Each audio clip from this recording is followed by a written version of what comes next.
are looking live at Launch Pad 6, Site 31 at the Baikonur Cosmodrome in Kazakhstan, where a Soyuz 2.1A booster stands fully fueled, ready for launch to send an American astronaut and 2 Roscosmos cosmonauts on a 2-orbit, 3-hour journey to take up occupancy aboard the International Space Station.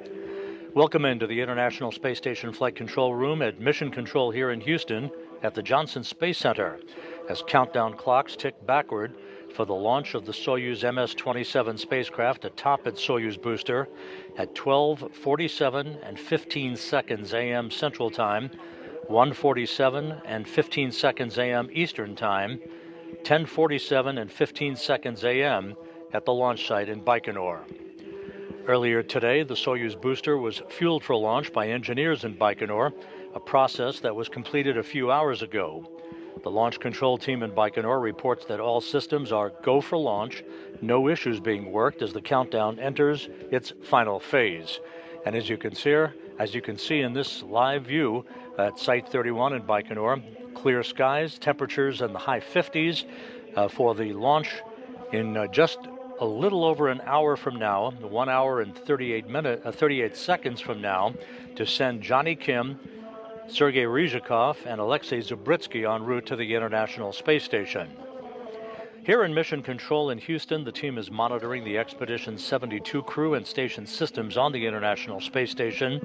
The crew has just been awakened for its workday, the highlight of which will be the greeting of the Soyuz crew several hours from now once they reach their destination, the Aprile module on the Earth-facing side of the Russian segment of the International Space Station.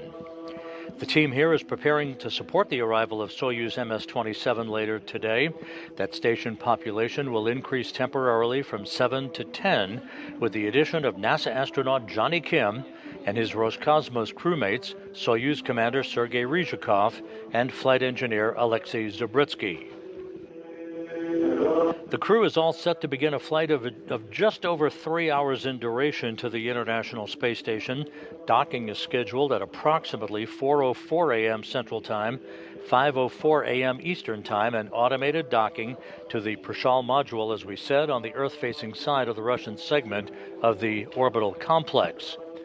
Around 2.5 hours after docking, the hatches will be opened between the newly arrived Soyuz and the station, and Kim, Ryzhikov, and Zabritsky will be greeted by Station Commander Alexei Ovchinin and his crewmates, Roscosmos cosmonauts Ivan Wagner and Kirill Peskov, NASA astronauts Don Pettit, Anne McLean and Nicole Ayers, and Japan Aerospace Exploration Agency astronaut Takuya Onishi. That will begin a handover period, resulting in Pettit, Wagner, and Ovchinin departing in the Soyuz MS-26 spacecraft on April 19th, heading for a parachute-assisted landing on the steppe of Kazakhstan after spending around 7 months aboard the International Space Station. Kim, Ryzhikov, and Zabritsky will remain on board the International Space Station through early December. The launch of Johnny Kim today mirrors that of Roscosmos cosmonaut Kirill Peskov, who launched to the station as part of the SpaceX Crew 10 Dragon Endurance last month, providing a reciprocal crew exchange capability to maintain safe and continuous operations aboard the International Space Station. Here in Mission Control, we're about to undergo a handover to the Orbit 1 team. The team here in Mission Control over the course of the overnight hours for launch and the subsequent docking of the Soyuz spacecraft will be led by Flight Director Anthony Varia. He will be joined on console by Japan Aerospace Exploration Agency astronaut Aki Hoshide, a veteran of Soyuz flights to the International Space Station. The crew on board the station, led by Commander Alexei Ovchinin, is in its post-sleep period. They will begin monitoring the approach and ultimate docking of the Soyuz spacecraft, which again will be fully automated if all goes as planned through the Soyuz Corps' automated rendezvous system. The 2-orbit rendezvous will take just over 3 hours to complete. Again, docking scheduled to Aprile at about 4:04 a.m. Central Time, 5:04 a.m. Eastern Time.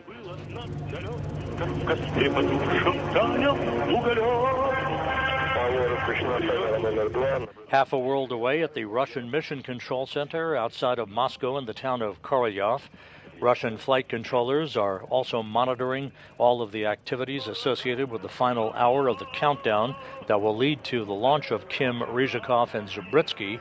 This is a view from the balcony overlooking the International Space Station Flight Control Room in Korolyov. The actual launch itself is controlled by the engineers at the blockhouse in Baikonur. Once the Soyuz spacecraft separates from the third stage of the 2.1A booster, control of the flight of Soyuz until its docking will be under the control of those flight controllers there at the Russian Mission Control Center. They will take over control at the point of third stage separation of the Soyuz from the upper stage of the Soyuz booster, as well as the solar array and navigational antenna deployment. Again, you're looking live at the Soyuz 2.1A rocket on its launch pad at the Baikonur Cosmodrome in Kazakhstan.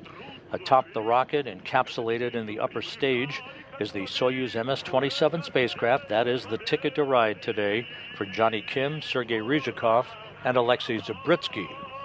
Liftoff again scheduled for 12:47 a.m. Central Time, 1:47 a.m. Eastern Time, 10:47 a.m. in Baikonur in the Central Asian Desert.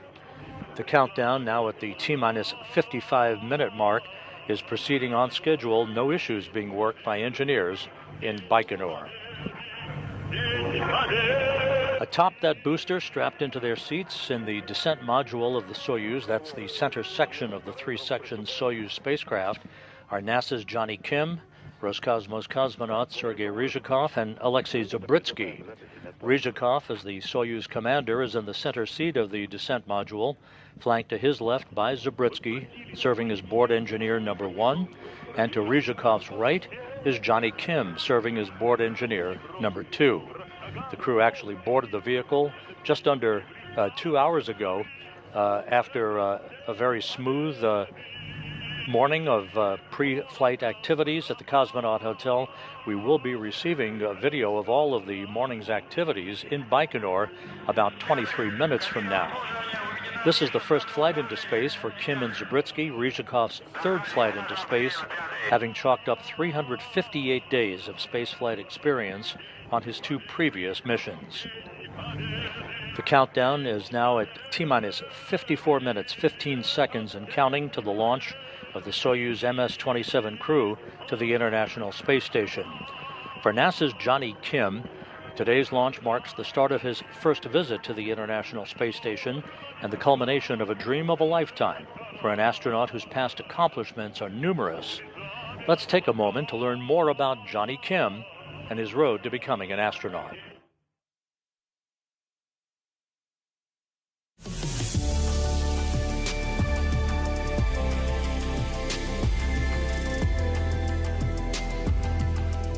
Lifelong learning is the life goal of mine. So when we start off in this world as really young children, we have this uninhibited belief in ourselves that we can go out and do anything. And I think along the way, when we grow up, we lose a little bit of that. We, as adults, as human beings, as learners, are always more capable than we give ourselves credit for. You're never too late to learn something new or to start a new venture, start a new adventure.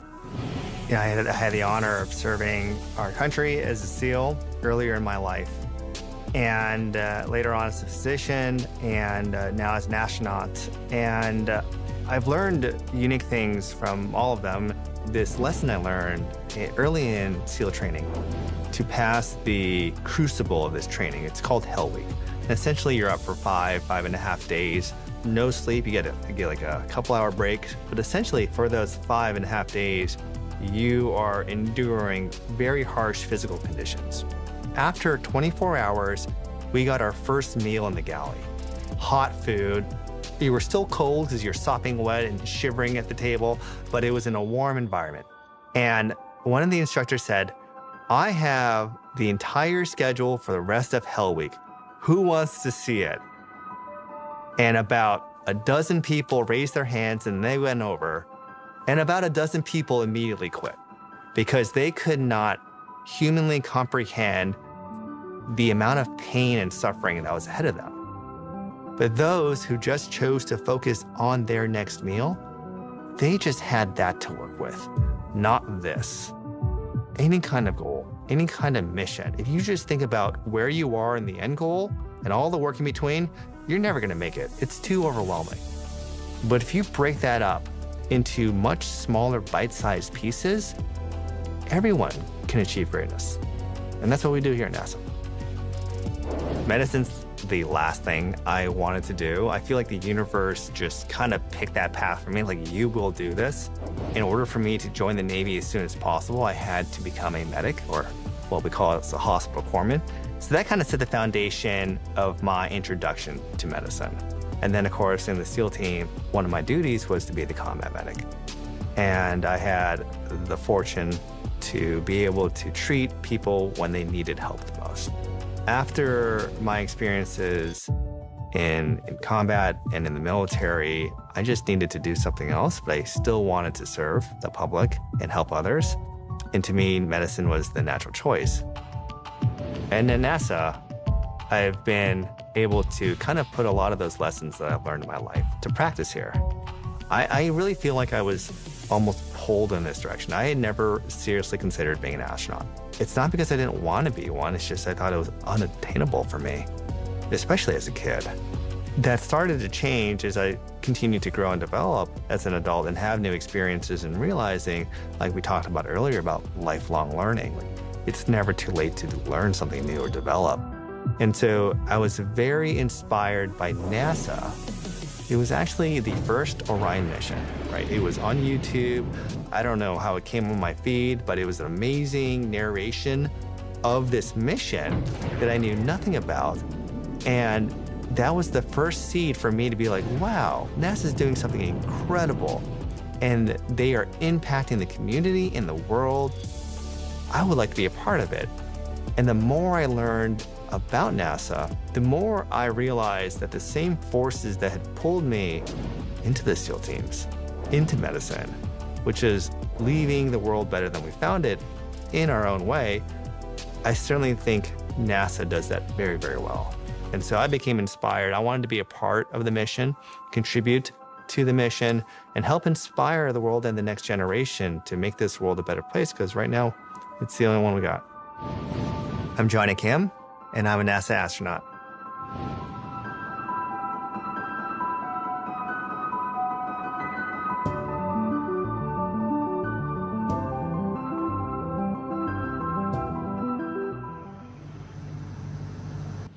A look at Johnny Kim, the NASA astronaut who is preparing for his first launch into space. The countdown clock's ticking backward, just under 49 minutes until liftoff, as you are looking live once again at the Soyuz MS-27 atop the Soyuz 2.1A booster on the launch pad at Site 31 of the Baikonur Cosmodrome in the Central Asian Desert. Again, Kim launching today with Sergei Ryzhikov and Alexei Zabritsky of Roscosmos. Liftoff schedule for 12:47 and 15 seconds a.m. Central Time, 10:47 and 15 seconds a.m. in Baikonur. The countdown is proceeding on schedule. No issues being reported by the launch engineers in Baikonur. The crew flew to the Baikonur Cosmodrome from their training base at Star City, Russia on March 21st for final pre-launch training and inspections of their Soyuz spacecraft. As the three crew members completed their training in Baikonur, the Soyuz MS-27 spacecraft was encapsulated in the upper stage of the Soyuz booster.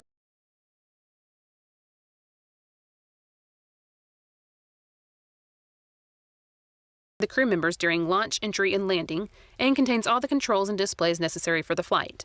It also houses life support systems, batteries for the re-entry and landing, and the parachute and soft landing rocket engines that slow the Soyuz just before touchdown as the spacecraft lands in Kazakhstan.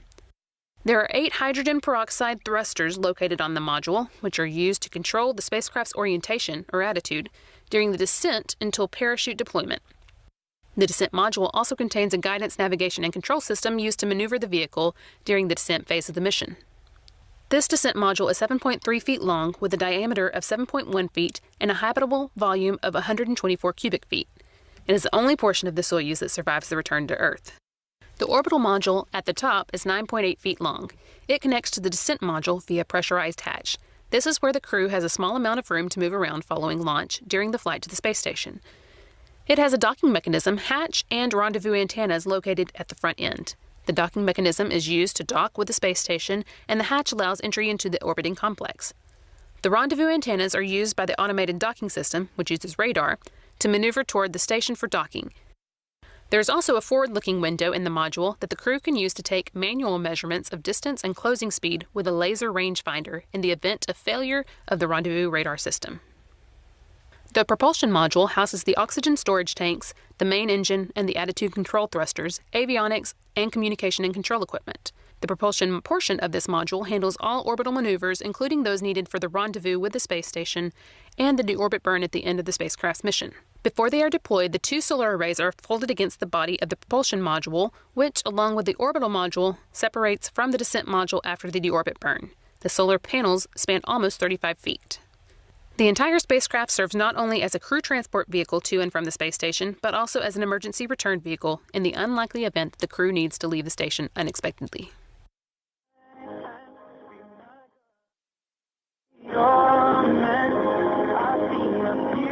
Once again, a good look at the base on the launch pad. This is launch pad 6 at Site 31 at the Baikonur Cosmodrome in Kazakhstan. The Soyuz 2.1A booster fully fueled, ready to launch just 42.5 minutes from now to send Johnny Kim, Sergei Ryzhikov, and Alexei Zabritsky on a fast two-orbit, 3 plus 15-minute rendezvous to the International Space Station.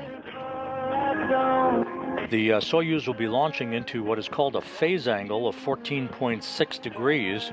This basically is akin to you coming onto an on-ramp onto the freeway, hitting the right lane in the freeway for the most efficient path to your destination.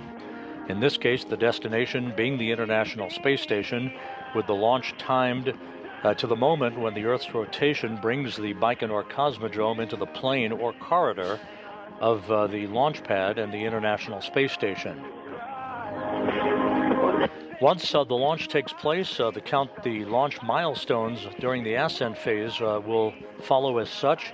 The launch escape tower jettison is marked at plus 1 minute 54 seconds, just 4 seconds before first stage separation.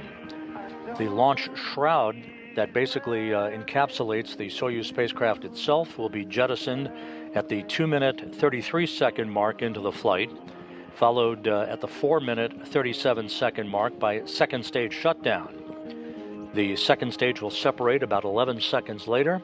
The third stage lower skirt will be jettisoned just seconds after that, and then the last 4 minutes of powered flight will be under the power of the booster's third stage engine, which will shut down at 8 minutes and 46 seconds into the mission.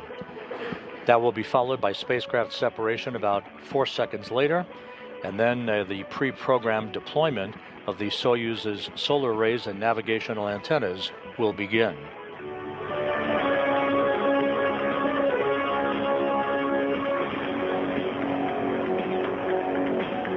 We should be receiving launch day video of the crew's activities, the replay of the activities for Kim, Ryzhikov, and Zabritsky in about 8 minutes from now. That feed will be coming to us from the Baikonur Cosmodrome. In the meantime, aboard the International Space Station, the 7 crew members are in their post-sleep period, led by Station Commander Alexei Ovchinin. The station currently flying 262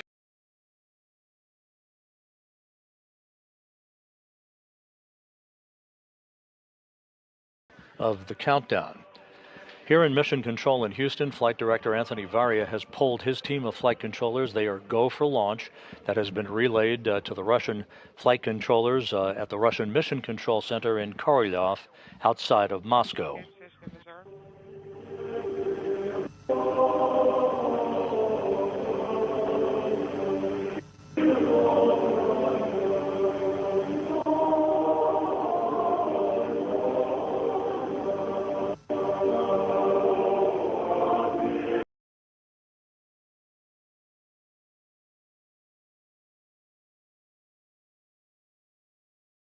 Cosmos managers, Johnny Kim did as well. This was a final opportunity to receive a status on vehicle preparations and final expressions of good luck before they departed for the launch pad. Say that one more time.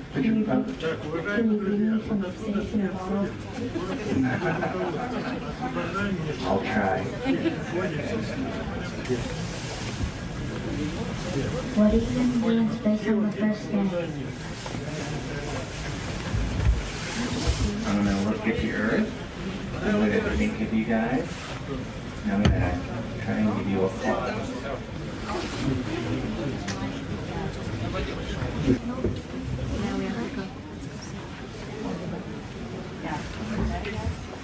You make me some tacos in space.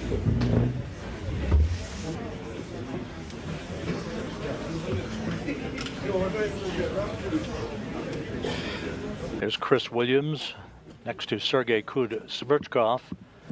That was the backup crew for Kim, Ryzhikov, and Zabritsky.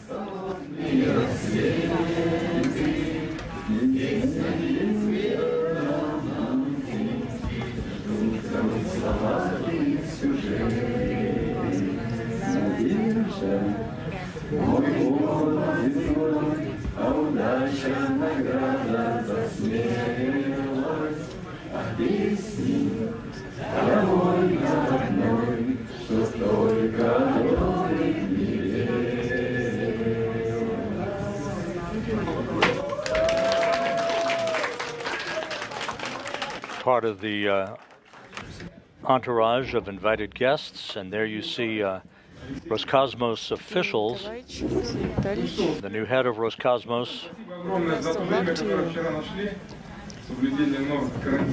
Thank you for sticking to the quarantine.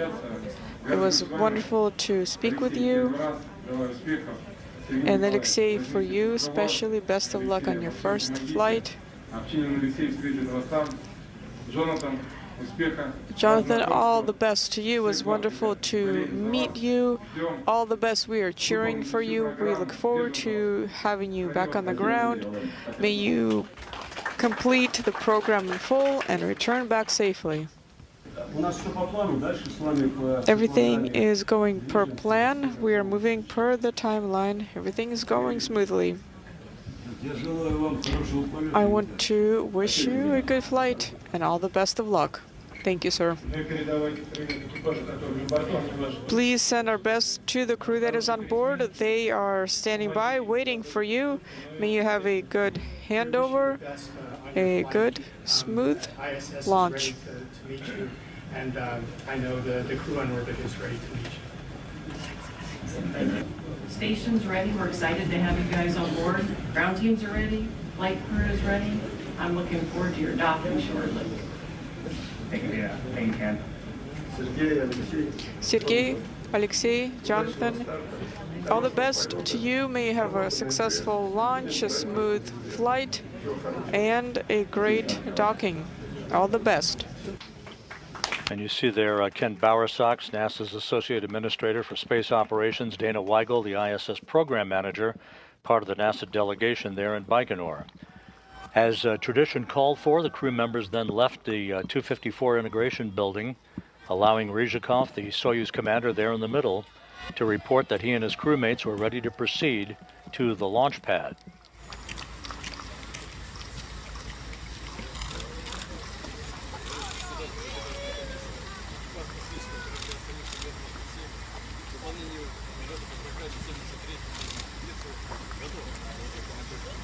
We are ready to perform the full flight plan. Wonderful. We are glad that you're ready.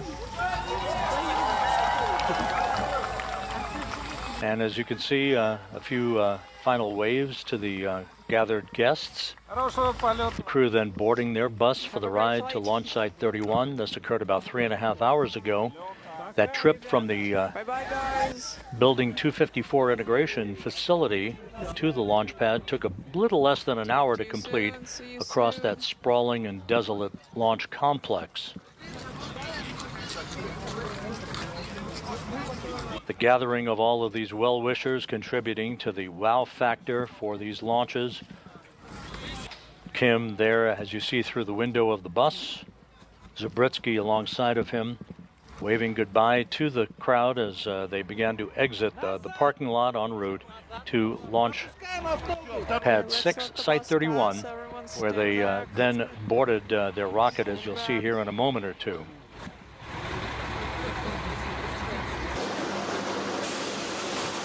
And here is the crew's bus arriving at the launch pad. You'll see the crew escorted to the stairs of the pad, climbing a few stairs and waving goodbye to well-wishers before entering the elevator for the ride to the top of the Soyuz rocket, boarding their spacecraft, which they have now been aboard for the past 2 hours.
Once again, final opportunity for the 3 crew members to wave goodbye to the well-wishers at the launch pad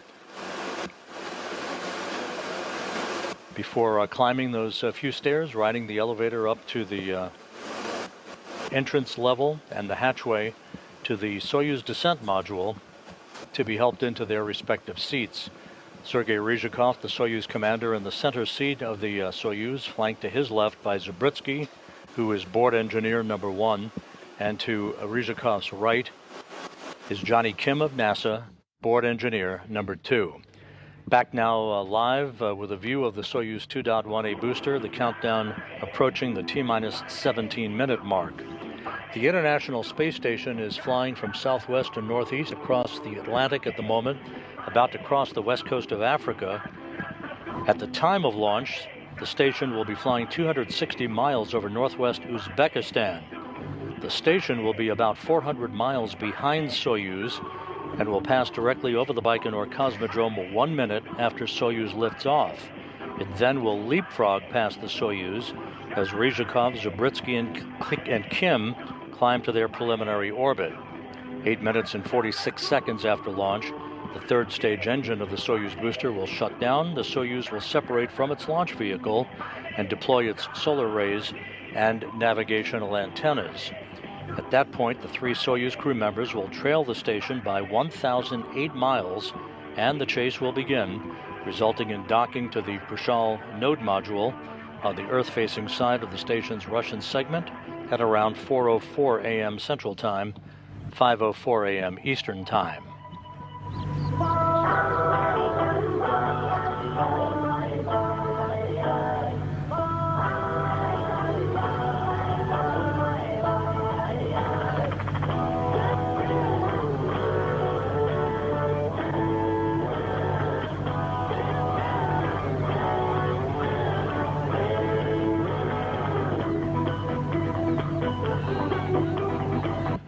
The music that you're hearing once again being piped into the descent module for the pleasure of the 3 crew members on board. This is traditional, the crew picking a variety of its own music so that it can have an opportunity to relax in the final hour of the countdown.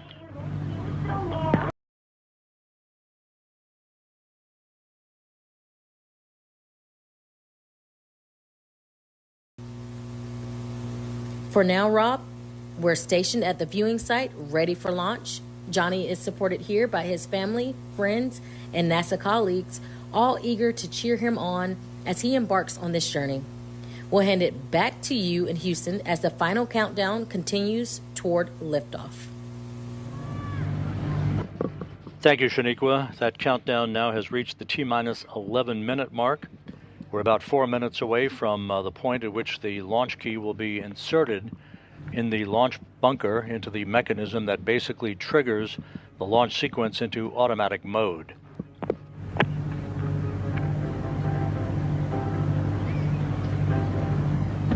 As mentioned earlier, after liftoff, the vehicle will arc out to the northeast from the Baikonur Cosmodrome into an orbit inclined 51.6 degrees to either side of the equator.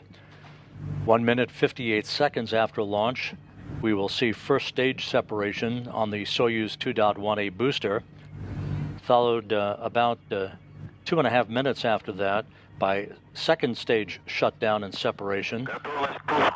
The third stage engine on the booster will fire for an additional 4 minutes, heading uphill toward the preliminary orbit for the Soyuz MS-27 spacecraft. Third stage shutdown scheduled at the 8-minute 46-second mark, followed 4 seconds later by third stage separation, and then the automated pre-programmed commands will begin the deployment of the Soyuz's solar arrays and navigational antennas.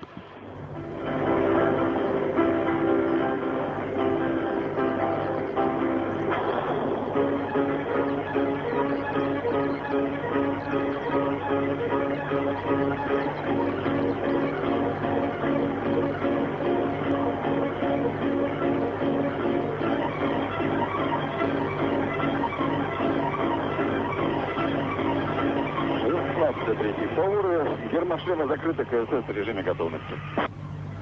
Повар, я 16 вас понял, КСС в режиме готовности. Visor should be now closed. Повар, включена видеокамера номер 2. We're approaching the T-minus 9-minute mark in the countdown. Everything is in great shape. The Soyuz fully fueled for launch.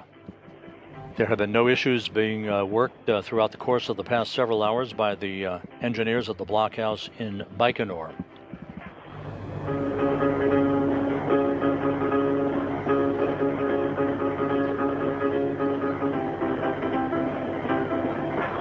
And as mentioned earlier, the Soyuz will be placed in a trajectory for a 2-orbit rendezvous. This has become customary for crewed missions on Soyuz vehicles to the station. An expedited journey of just over 3 hours from the launch pad. In this case, the docking scheduled at around 4:04 a.m. Central Time, 5:04 a.m. Eastern Time to the Prishal module on the Earth-facing side of the Russian segment of the International Space Station. Coming up on the T-minus 8-minute mark in the countdown. Mark 8 minutes until launch. Вот исчезла дрожь в руках. Теперь наверх. Ну вот сорвался в пропасть страх. Навек, навек. Для остановки нет причин. Иду, колетя. И в мире нет таких вершин. Минутная готовность, первый. Минутную готовность принял, 20-й. Минутную готовность принял, 30-й. Минутную готовность принял, 60-й. T-minus 7 minutes, 15 seconds and counting. We're coming up on the point at which the launch key will be inserted in the launch bunker. Есть провести с прошлого объекта 60-й. Готовность 1 на выводом 70-й. Такой 70-й принял, первый. Favor, we have readiness. Please report your status. Everything nominal on board.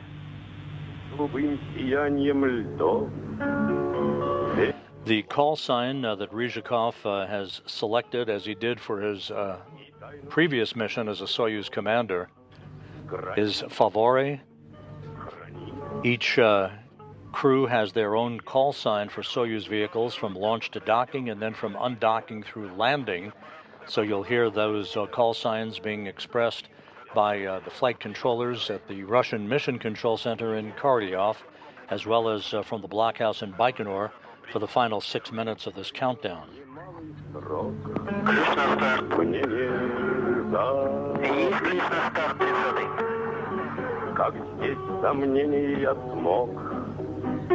And the key has now been inserted in the launch bunker. The automated sequence now underway for the final 6 minutes of the countdown.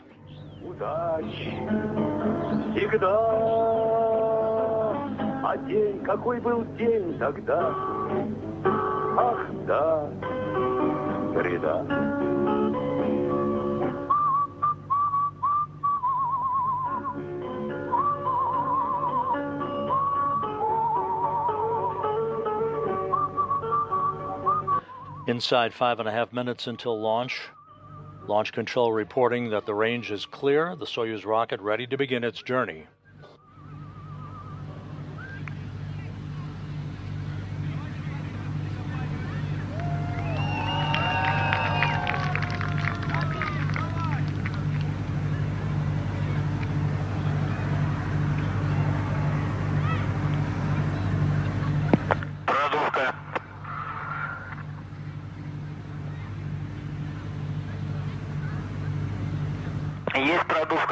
Inside 5 minutes.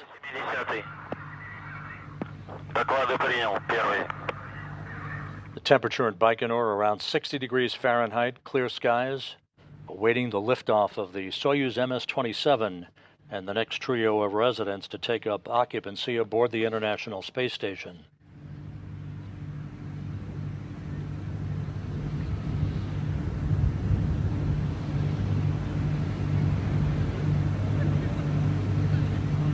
Coming up on the 4-minute mark in the count. Onboard systems now have been switched to onboard control. And the crew members are closing their helmets, their visors on their helmets, putting them on suit oxygen for the remainder of the countdown. Baikonur launch. T-minus 4 minutes and counting. What is the status of the atmosphere? No clouds. The fuel lines and the other elements of the rocket engines now being purged with nitrogen that fireproofs them by removing vapors of fuel and oxidizer from the base of the 2.18 booster.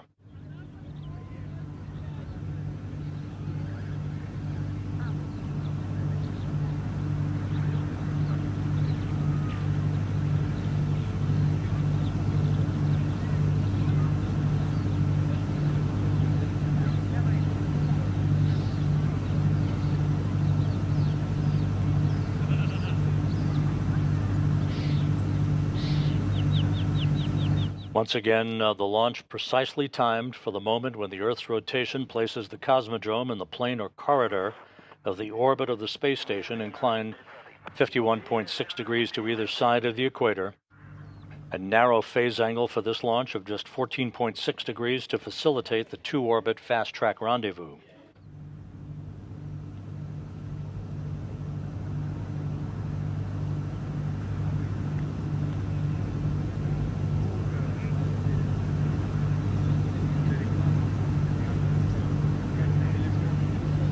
Coming up on the 2-minute, 30-second mark.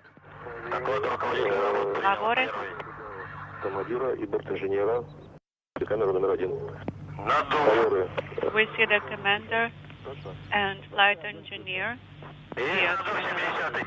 One. The booster tank now being pressurized for flight, optimizing the flow of fuel, helping to add structural support for the rocket on the pad. Есть взрыв нашего системы измерения. Готовность 1, готовность 2 нашего вызвана 70-й. Доклады принял, первый.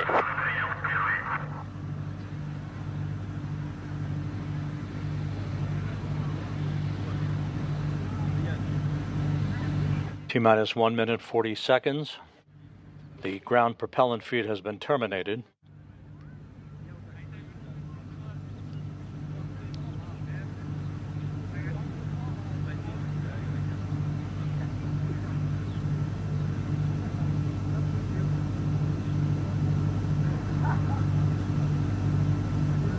Coming up on the 1 minute mark.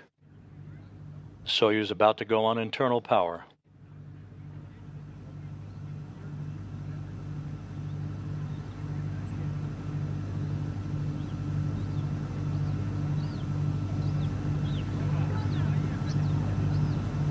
T-minus 1 minute and counting.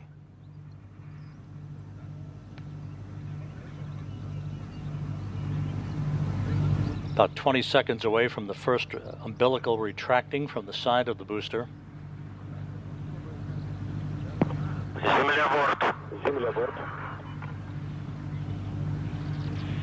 Vehicle to... Есть переход блока третьей ступени на бортовое питание. Есть отрыв самого блока третьей ступени.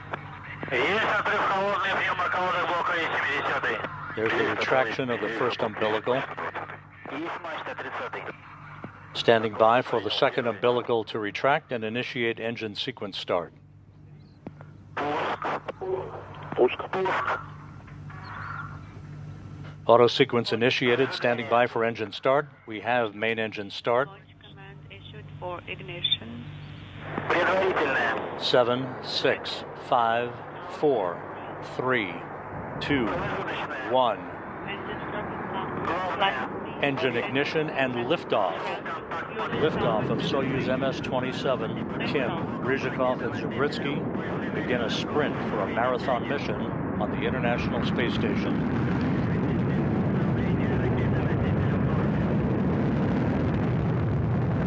Good thrust. Soyuz arcing out to the northeast. Good roll, pitch, and yaw program reported. Thrusters operating nominally. All first stage engines operating normally according to the engineers at the blockhouse in Baikonur. 40 seconds into the flight.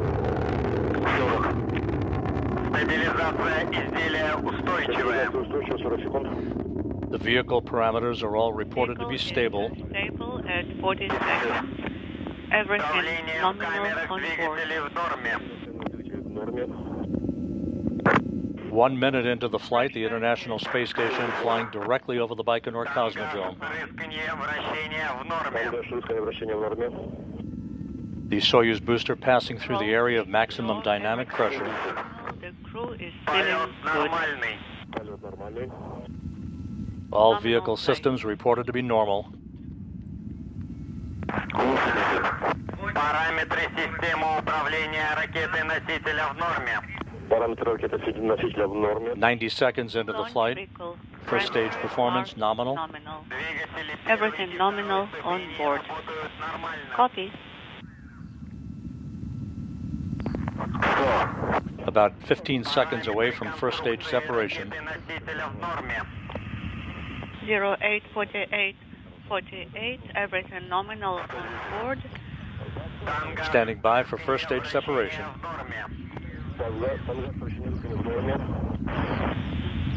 Roll speed yaw, nominal. First stage separation reported.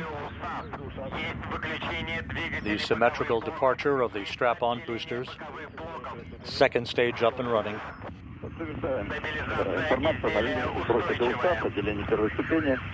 First stage separation. Vehicle parameters all are normal according to the engineers at the blockhouse in Baikonur. 2.5 minutes into the flight.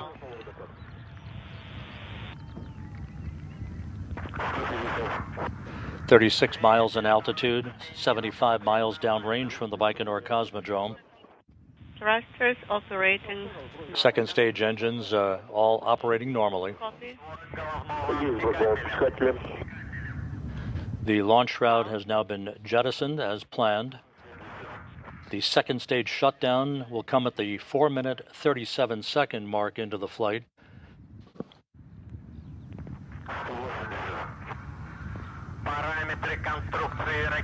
Launch occurring on time at 12:47 and 15 seconds a.m. Central Time, 10:47 and 15 seconds a.m. Baikonur time. This view now from a camera on the upper stage of the Soyuz booster. 3 minutes, 20 seconds into the flight, all vehicle parameters continue to operate as planned. Thrusters operating nominally. And everything nominal on board. The crew is feeling good. Good control of the vehicle.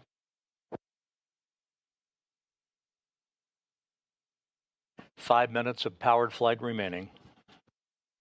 Полет нормальный. Nominal flight. Моторный порядок. Everything nominal on board.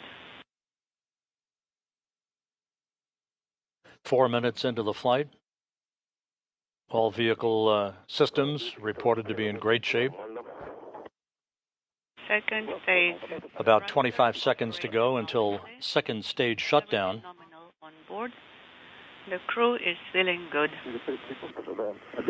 Ryzhikov reports the crew is feeling good. 30 seconds to second stage separation.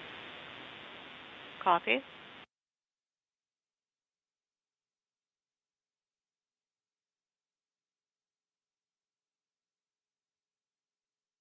We're standing by for second separation. Nominal. Есть отделение с расширением. Подтверждаю отделение. Second stage separation.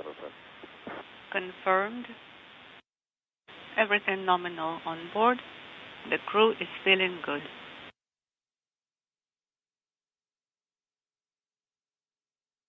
That was the third stage lower skirt that was jettisoned as planned. The Soyuz now flying on the power of its third stage engine with about 3.5 minutes of powered flight remaining. All systems continue to operate in excellent fashion.